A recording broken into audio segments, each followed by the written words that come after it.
Hola a todos. Hoy vamos a meternos de lleno en un tema complejo y delicado, la victimización crónica. A partir del trabajo del doctor Daniel Rojas, vamos a explorar cómo un sufrimiento que es totalmente legítimo puede dejar de ser una herida que hay que sanar para convertirse de repente en el centro de una identidad. Y esta frase de verdad es el corazón de todo lo que vamos a ver. La clave no está en negar el sufrimiento, para nada, sino en analizar ese punto de inflexión, ese momento en el que una herida deja de ser algo que se tiene para pasar a ser algo que se es. Es una distinción que parece sutil, pero es fundamental. Y a ver, es crucial aclarar esto desde el minuto 1.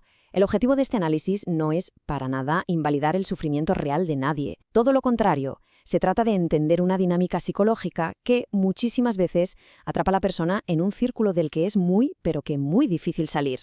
Bien, para entenderlo mejor, hemos organizado nuestro recorrido en 5 puntos clave. Empezaremos viendo cómo se pasa de vivir una experiencia a, literalmente, habitarla. Luego analizaremos qué hay detrás, sus fundamentos psicológicos, veremos cómo se manifiesta, el coste que tienen las relaciones y, al final, algo muy importante, cómo podemos interactuar con esta dinámica de una forma sana. Empecemos por el principio, claro. Nuestra cultura, y hay que decirlo, ha hecho un gran esfuerzo por aprender a escuchar el dolor, a validarlo. Y eso, desde luego, es muy positivo. Pero como pasa a menudo, a veces el péndulo se nos va al otro extremo y eso pues crea consecuencias que no esperábamos. Y aquí está el cambio fundamental que tenemos que entender. Hemos pasado de una cultura donde el dolor era algo a superar, a una donde, en muchas ocasiones, otorga una especie de capital moral. O sea, antes el objetivo era sanar la herida, ahora en ciertos contextos la herida se convierte en un argumento, en algo que hay que proteger.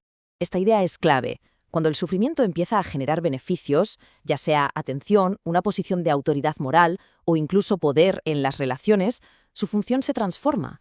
Deja de ser una herida que pide a gritos ser sanada para convertirse en un recurso que se gestiona. Y ese es el punto de inflexión.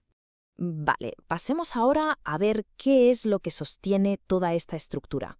Es muy importante entender que, la mayoría de las veces, no estamos hablando de una manipulación consciente. Suele ser más bien una solución psíquica que la persona encuentra, sin darse cuenta, para poder gestionar su mundo interno y sus relaciones. El primer pilar es el trauma no procesado. Como explica el psiquiatra Bessel van der Kolk, el trauma no es solo lo que pasó, sino lo que el cuerpo y la mente no han sido capaces de integrar. La identidad acaba fusionándose con el evento.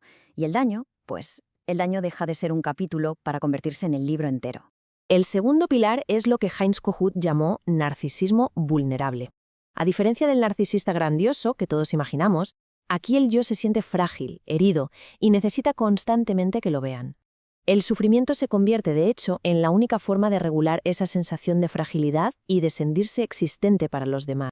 Y el tercer pilar, claro, es el contexto sociocultural. Si usamos las ideas de Bourdieu podemos ver cómo el daño se ha convertido en una forma de capital simbólico. Ser visto como una víctima otorga una especie de autoridad moral, una posición desde la que es muy, muy difícil que alguien te cuestione. Ahora que entendemos un poco el por qué interno, vamos a ver el cómo externo.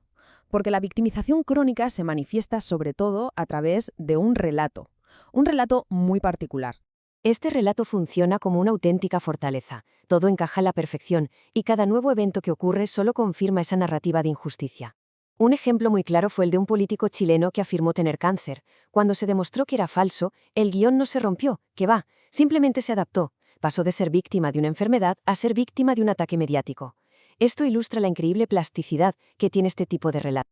Entonces, el punto crucial es este. Para poder diferenciar entre un dolor legítimo que busca ser sanado y un dolor más performativo, la clave no es la visibilidad o la intensidad con la que se muestra, sino preguntarse por su función. ¿Para qué sirve este relato en este preciso momento? Desde una perspectiva clínica sí que hay algunas señales que pueden indicar que la victimización se ha vuelto problemática. Por ejemplo, cuando el dolor se convierte en un discurso fijo, cuando se usa para inmovilizar a los demás o cuando se convierte en una especie de marca que exime de cualquier responsabilidad.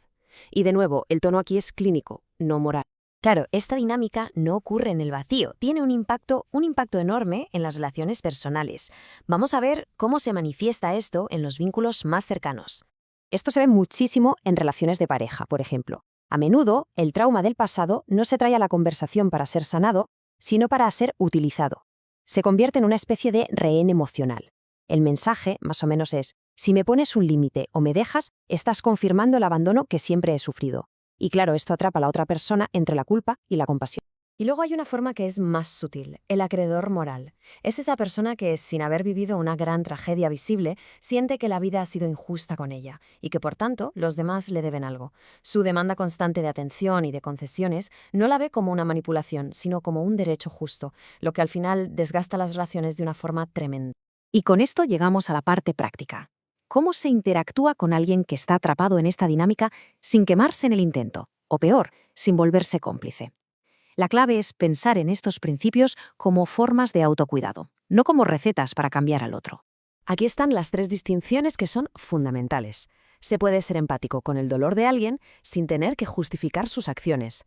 Poner un límite no es un acto de crueldad, para nada, es un acto de salud para la relación. Y por último, la ayuda genuina empodera, mientras que el rescate solo perpetúa la dependencia. Este es un mantra que conviene recordar siempre. La compasión no exige el sacrificio personal, ni tampoco la anulación del juicio propio.